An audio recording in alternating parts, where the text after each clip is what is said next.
Tout le monde parle du hype, on est au plus haut et c'est l'euphorie totale parce qu'on a eu l'index qui est sorti et il y a des millions et des millions qui sont en train d'entrer sur le hype, sur le prix du hype, et c'est ce qui fait exploser en ce moment. Et en plus, on a la situation où il y a un mec énorme qui a plus de 100 millions de dollars en short sur le hype.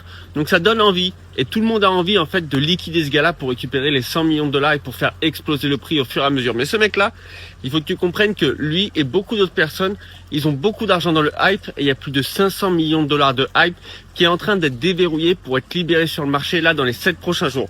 Donc 500 millions de dollars de pression vendeuse sur le prix du hype, ça fait beaucoup d'argent parce que sachant que il y a l'index qui est sorti il y a 2-3 jours et qui a eu environ 40 millions de dollars de pression acheteuse sur l'index sur les 2 ou 3 derniers jours, alors que là, il prépare 700 millions de dollars de pression vendeuse et tout le monde est en train d'en parler.